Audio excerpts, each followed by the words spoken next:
Welcome back, everyone. This is Used Car Salesman GTA Failer. We've got lots of S vehicles for you in this video and one T vehicle. We start with the securicar, which was later renamed the Stockade.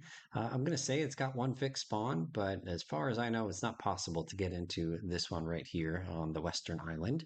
So just have to find one in the wild. And while we drive this up to the stadium, let's read from the in-game GTA 5 description. It's a dangerous world out there, so how can you protect yourself? How about doing the rational thing and purchasing a Stockade armored van? Workable, reliable, and bulletproof. Is there anything the Stockade isn't good for? Well, getting anywhere fast. Indeed. From the wiki, the Stockade, formerly named securicar, is an armored van appearing in almost every GTA title since GTA 3. The design in the 3D universe, it has a heavy, robust truck-based body. In this game and some other ones, the design of the truck is based on that of the 1990s model GMC Top Kick, with a thick defense on the front that protects the radiator and an angled design. If the rear doors are removed in GTA 3 and Vice City, the player can see boxes of loot in the back. The secure car in Vice City also has a bulletproof windshield. These renditions of the secure car in GTA 3 and Vice City have the Germanish-looking phrase Gruppe Sex, clearly a play on group sex, that English phrase. Logos on the sides and rear, and the secure car is always this dark blue color in this game and in GTA 3. Okay, performance is about to be determined by our test drive, so let's skip that and jump down to prominent appearances in missions. In the mission auto side, the second target, Dick Tanner, drives a secure car. It's a heavy special vehicle, however, that feature, the heavy feature of that particular secure car is unsavable. Okay, moving on to the trivia. Its name is both a combination of the words security and car, securicar, as well as a reference to the British security company G4S, formerly Group 4 Securicore, so spelled slightly differently with an O instead of an A, Securicore instead of Securicar. That was a very short test drive, unsurprisingly. A vehicle resembling the 3D universe Securicar can be found in Rockstar's Manhunt. And anything else to say about it? Not in this game. Okay, moving on to the Sentinel. From the GTA 5 in-game description. When you're doing 90 in the fast lane, this is the car right on your ass, flashing its high beams. If you're quite rich and really an asshole and you want everyone to know it, you can't do better.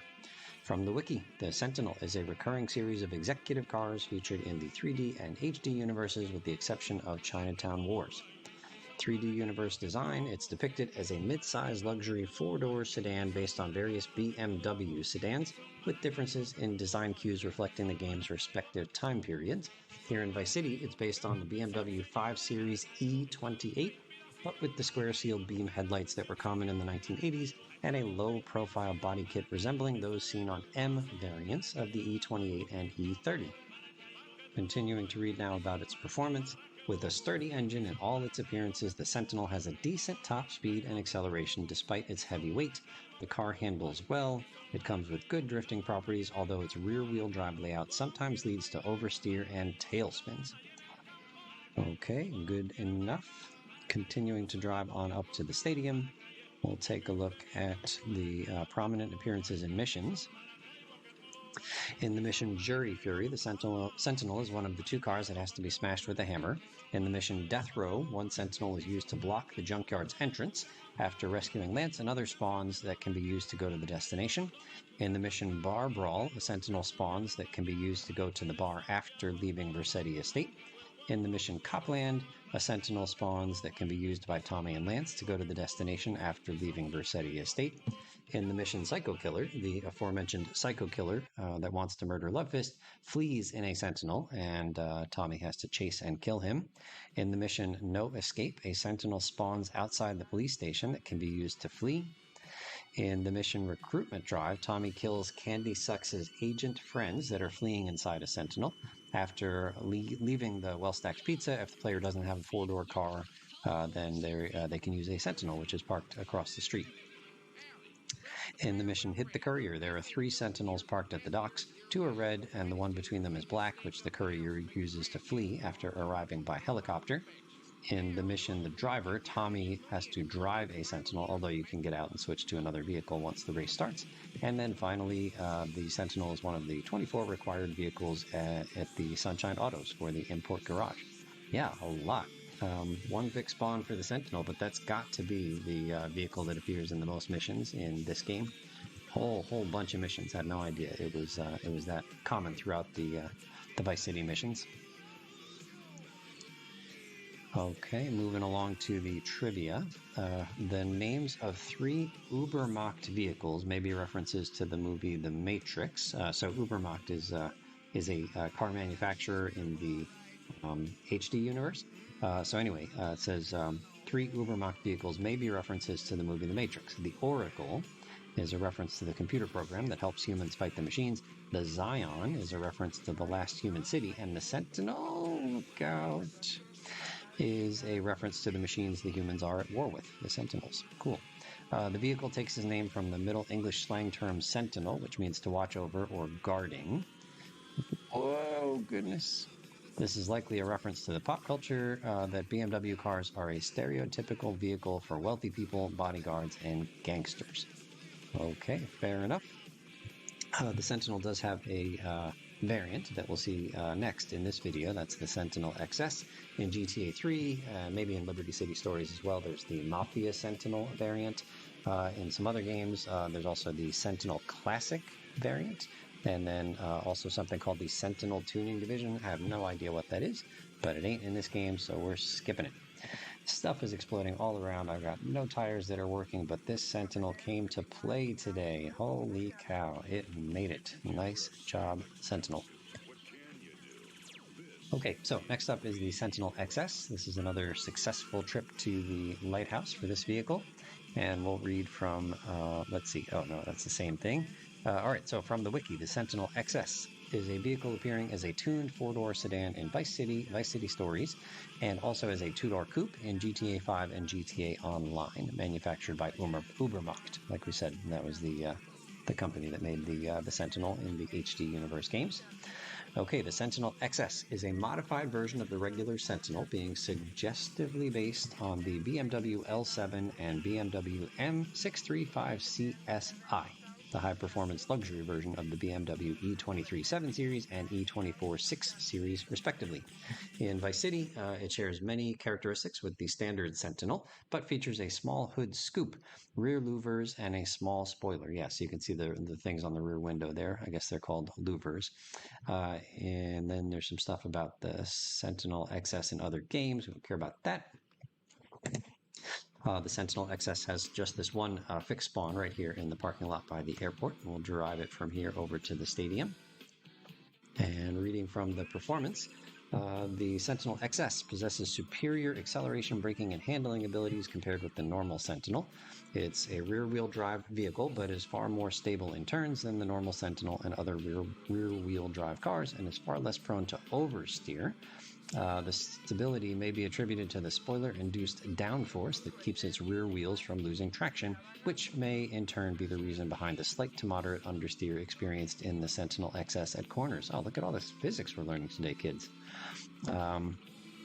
It's possible that the Sentinel XS has a supercharged engine due to the fact that other supercharged cars in the GTA series have the same engine noise, like the Windsor and Phoenix in San Andreas, the Leone Sentinel in Liberty City Stories, and the Washington in Vice City Stories. Overall, its combination of speed and good stability make the Sentinel XS a fine vehicle to go racing with. All right. Okay, notable owners. I don't see any from this game. Prominent appearances in missions, none in this game, although, holy cow, a ton in Vice City Stories. The Sentinel XS is in like a dozen different missions, featured in a dozen different missions in Vice City Stories. Okay, moving on to the trivia section. So we mentioned the Matrix connection.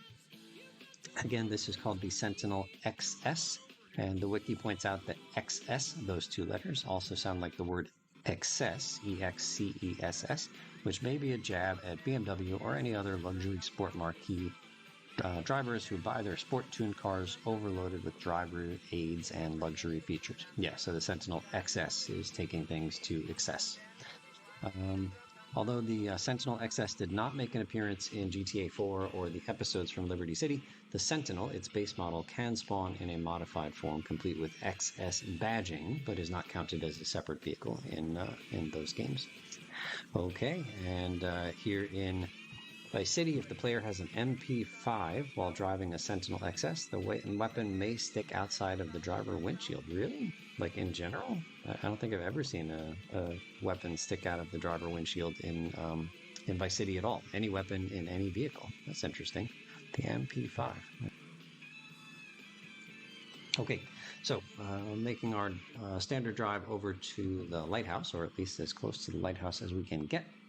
And let's see if the Sentinel XS, which apparently is superior in many ways, performance-wise, to the regular Sentinel, can get to the lighthouse like the regular Sentinel did. Okay, we'll make our left turn here onto the bridge, looking out for police officers who want to pop our tires, looking out for those wooden sawhorses, looking out for tanks. We're just basically looking out. Lots of looking out. Okay. Let's make this right hand. Oh, look out. Oh, we're on fire. I didn't realize we were so low in terms of health. You can see the kind of underground barracks OL there. It was like at an angle. Several of them have appeared in that exact same spot. Next up is the Spand Express, and after recording the footage for this video, the Spand Express is now one of my least favorite vehicles in the game. I've literally never been in one until I started recording footage for this video. But anyway, it appears only in 2 specific missions. So here I skipped ahead to like a part of the mission Jury Fury. And here we are with a Spand Express. It's programmed to come in and bash into that other vehicle that the juror tries to escape in. So there's like a little rabbit kind of hiding inside of the word Spand there. And then some, what does it say? We'll stretch to fit around your package. Perfectly harmless text right there. So the reason I am annoyed at the Spand Express is that it took me so long to record the footage that we're watching here. So I had to start a new game and then go like complete the missions up to Jury Fury, and then here we are in the mission Riot. And you can destroy 2 of the vehicles, 2 of the Spand Expresses, and you can grab the other one, and I'll show you a way to get this one if you are so inclined. In order to get this technique to work, you have to have already purchased the southernmost house, the Washington Beach house. Anyway, I tried to just get this across the bridge here by using the Flying Cars cheat. The Spand Express is surprisingly difficult to control using the Flying Cars cheat, so I had to do some work again after losing control of the Spand Express, but we did pass the mission, right? Like we just drive it into water. So here it's still on the mission, a different mission attempt. I mentioned that you have to own this safe house right here. It's the only one on the Eastern Island that will fit the Spand Express.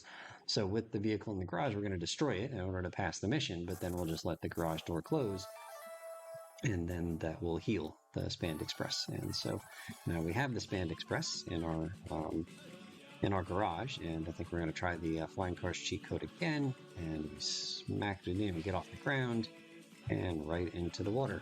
So now you're starting to see my irritation. So here's another attempt, and this time off to the water on the right. Right, and we're going to keep on trying to get this spandex over to the other island, which is currently locked in all iterations. I guess what I could have done was just continue to play the game, like leave the, come on, what is this?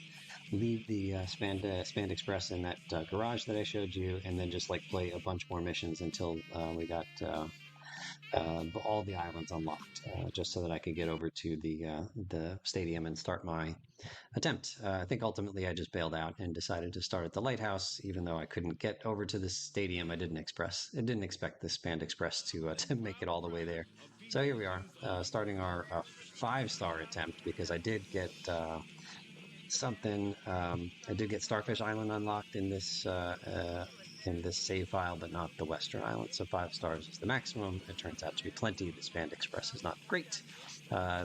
Reading quickly from the wiki, this is the only game that the Spand Express is featured in. It's a variant of the Mule. It has a lighter mass, slightly higher top speed than the Mule, and a better acceleration, a front-wheel drive layout as opposed to the mule's rear-wheel drive layout. Having some troubles here. We got like very few tires, 2 tires out of 4. It's featured in only these 2 missions, Jury, Fury, and Riot. To my knowledge, the vehicle, it actually says it, wait, it cannot be seen, yeah, notably rare, cannot be seen driving around the city. So the only time you can see it is during these 2 missions. Okay, and just like that, the Spanned Express is done. Next up is the Stallion. It's got the 1 fixed spawn right here to start Cone Crazy, and it is required over at the Sunshine Autos import list. And in this save file, I hadn't done Cone Crazy yet, so I couldn't skip this part, but we'll just drive on out and head over to the lighthouse. Okay, reading from the GTA Online in-game description. Get them while they're hot. The classic Stallion muscle car has been imported from Liberty City to Los Santos. You might find some baggies or baggy rubbers tucked into the back seat, but that's part of this lady's charm. She's a dime. Reading from the wiki, the Stallion is a muscle car featured in almost every GTA title. The 3D universe design.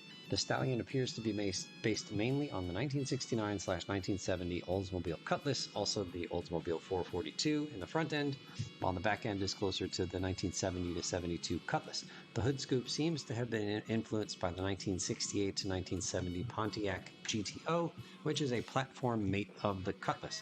The notchback roofline, the smaller size, and the name could be nods to the first generation Ford Mustang. So Stallion and Mustang, both horses. The Vice City models of this car have chrome details running through the sides, while the trunk handle was downscaled and moved to the driver's side. The Liberty City and Vice City versions may spawn with an open top or a soft top, like this one here. I think actually during this drive over, I saw a Stallion with an open top, so I think I'm going to switch to an open top one just because variety is the spice of life. Got to keep things interesting as a used car salesman. The soft top always has a secondary color, but the hard top has the car's primary color, right? So the hard top is not a... Oh, the hard top only appears in San Andreas, not in this game. Okay, so let's take a look at the performance in the 3D universe. Its handling varies with each game. In this game, the Stallion has reasonable acceleration, though its rear-wheel drive layout and huge amount of low-down torque led to it being easy to perform professional-grade drifts around corners, donuts, and wheel spin when taking off. All right, so here's the open top or no top version of this car. Unlike most other muscle cars, the Stallion has a low-revving V8 that sounds more like an inline engine, except in San Andreas, coupled to a 4-speed gearbox in a front engine rear-wheel drive layout. The engine's sound is shared with the Manana, the Perennial, and the Idaho. Okay, no variants in this game.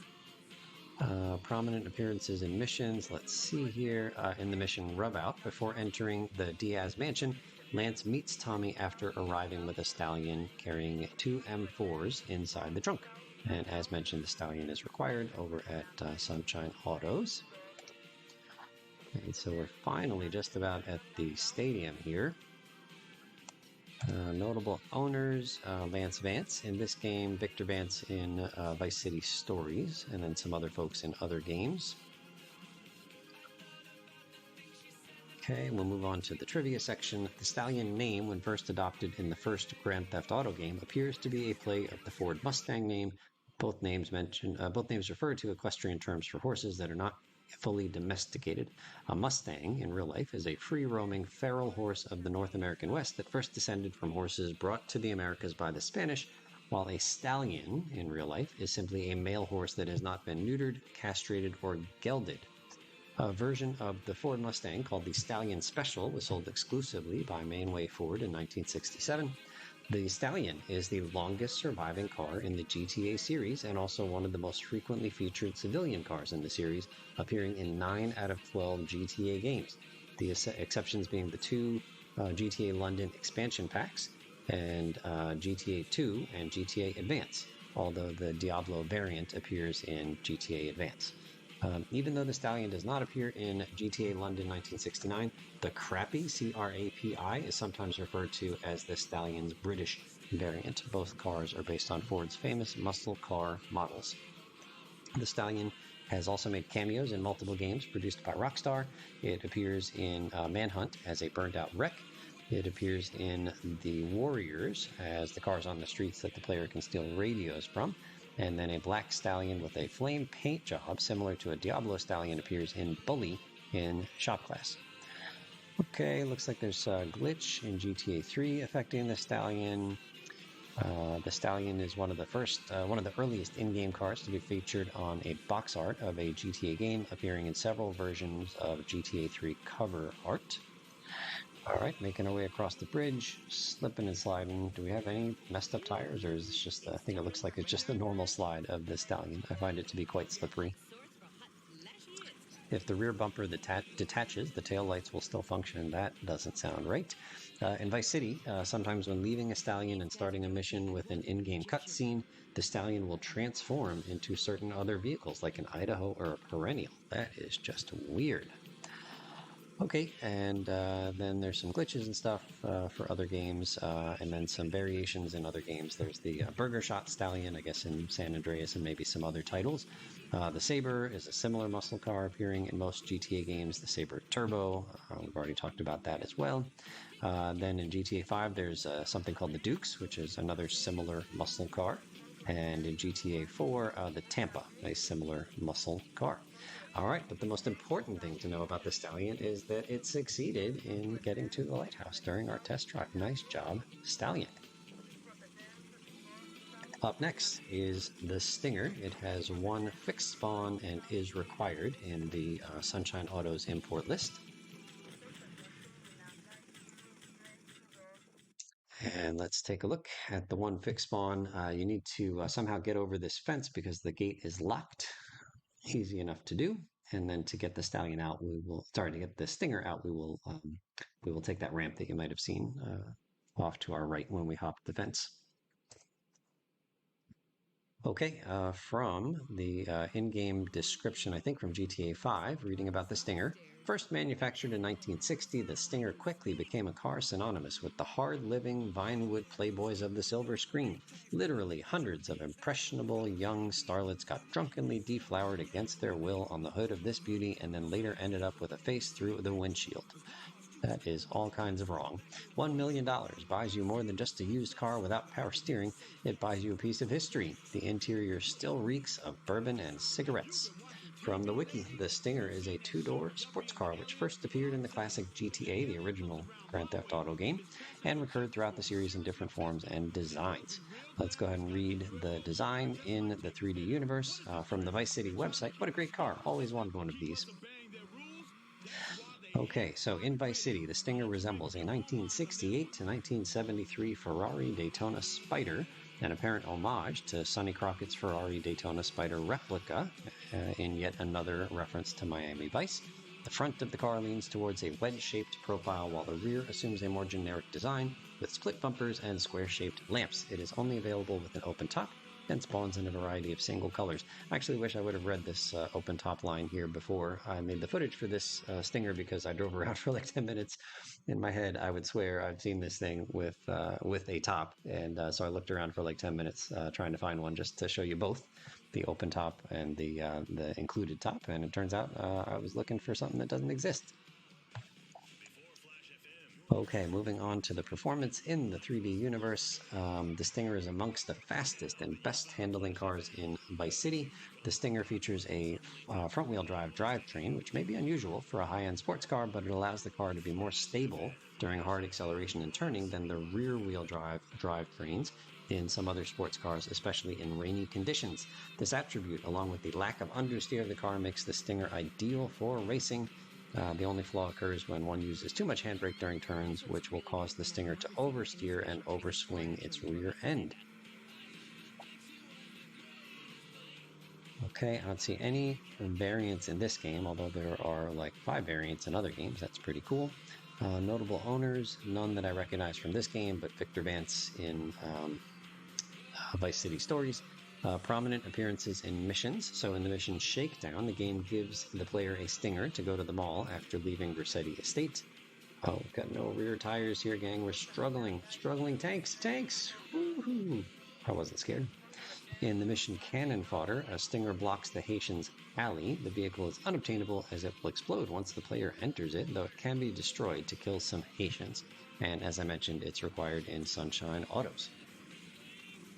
Moving on to the trivia section, the Stinger has received the second most changes out of any car in the GTA series. The most changes have been applied to the Sentinel, having a unique model in almost every game in which it appeared.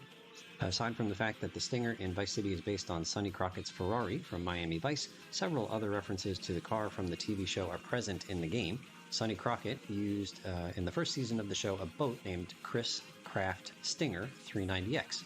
The Stinger shares its name with the FIM-92 Stinger, which was used to blow up Crockett's Ferrari in the third season of Miami Vice. And a Stinger is found parked outside the downtown police station in downtown Vice City, referencing the use of the car on the cop show. Did I miss that? Is that in this game? Because I thought the only Stinger that I could find a fixed spawn of was the one that I showed you over on Starfish Island. Okay, let's move on to the stretch. It's got one fixed spawn right over here by the mansion. And it is one of the vehicles required for the import list over at Sunshine Autos. And reading from the in-game description, I think from GTA 5, who doesn't want their own limousine? Possibly the least practical car for navigating a gridlocked urban metropolis. They're talking about San Andreas here. But slap a stripper pole and a margarita machine in the back, and you won't care if your driver takes 3 hours to find a parking space. From the wiki, the Stretch is a stretch limousine featured in every game in the 3D and HD universe, excluding Chinatown Wars. Okay, the design. The Stretch resembles a 1980 to 1991 Cadillac Fleetwood Brougham, Brougham, limousine with some styling cues from the 81 to 89 Lincoln Town Car. In Vice City, it's available in 4 shades of white, while in Vice City Stories, it's available in white, gray, dark gray, and red. Ooh, a red limo. That sounds pretty spiffy. Okay, performance. Being a large multi-passenger vehicle with an extended drive axle due to its length, it has a rear-wheel drive layout, except in GTA 3 and Vice City, which are front-wheel drive, therefore not requiring an extended drive axle and performing better in terms of acceleration and hill climbing. It's difficult to maneuver through tight spaces and around corners at high speeds, as its suspension is too soft, contributing to body roll. Okay, let's move on. There is a variant, the Love Fist, which we talked about in a previous video, is a variant of the Stretch. And also in the missions 4 Iron, Demolition Man, and 2-Bit Hit, Avery Carrington appears in a unique black Stretch. Okay, and then it talks about getting that black Stretch by using an on-mission 0 glitch. During the mission Martha's Mugshot, there's a chance to obtain a specially colored gold Stretch. That's the one that Candy is driven in over to meet Shrub. Okay, I think that's it for the special variants. This Stretch is quite difficult to control with only popped wheels. All right. There's more appearances and missions. In the party, one spawns outside at the pier entrance, and we talked about Avery missions. We talked about we didn't talk about Recruitment Drive.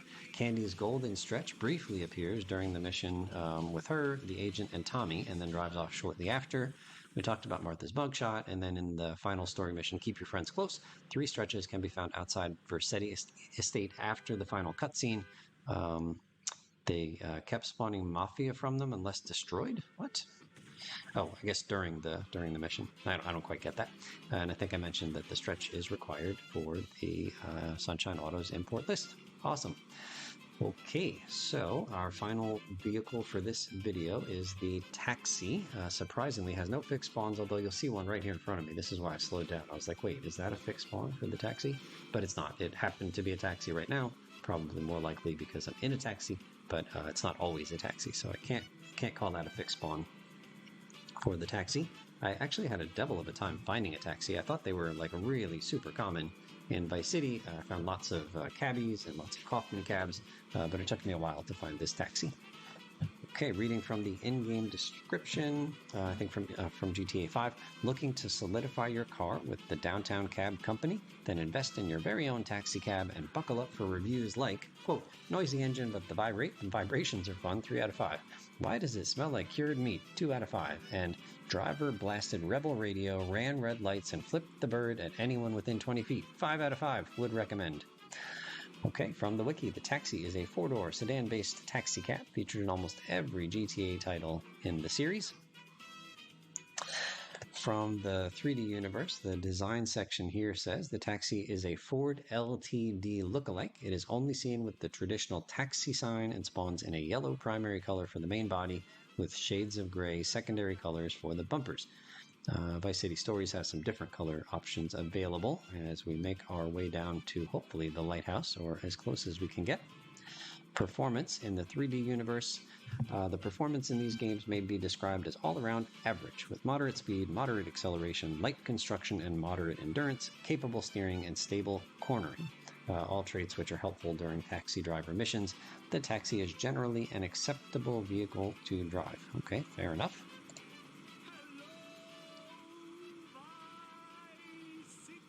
Moving on to prominent appearances in missions here in this game. In Cannon Fodder, a taxi arrives with 3 Cubans to help Tommy and Rico attack the drug factory. In The Job, the group drive to the bank with a taxi that can be used after to escape from police. In VIP, the player has to use their Kaufman cab to hit a rival taxi until its passenger gets out and enters their cab. You don't actually have to hit it, you can just do a drive-by on it. In Rivalry, 3 normal taxis around the city have to be destroyed. In Cabmageddon, 6 rival taxis will try to destroy the player's Kaufman cab by crashing into it. And then ultimately, I think it's the Zebra cab as the final boss of that mission. Okay, doing pretty well here with our test drive. Reading from the trivia section, when the player steals a taxi and enters it, $11 to $24 will be added to the player's wallet in Vice City, San Andreas, and GTA 4. The taxi's sound is similar to that of SUVs and pickup trucks. Taxis may very rarely spawn without their roof lights in GTA 3 and Vice City. The roof will still glow as if there was a light there when the taxi mission is activated. Saving the car in a garage will not fix the missing roof lights. In Vice City and a few other games, if the player is wasted or busted during a mission, a taxi comes to the hospital or police station and the player is prompted to get inside it. Is that true for like every mission? I only remember it from that one kind of late game Printworks mission. Okay, almost there. Leave me alone, military folks, please. Let's just talk about this. Okay, in this game, taxis have white spots on the windshield due to an error in applying the vehicle's reflection map. Near the Escobar International Airport, a billboard stating "Take a vacation in Liberty City" can be found, showing a taxi from GTA 3, which is quite odd because GTA 3 is set after Vice City. GTA 3's taxi is a 1990s car model, but Vice City takes place in 1986. Okay, most important thing about the taxi is that it passed our lighthouse test drive. Thank you so much for watching, and we'll see you real soon.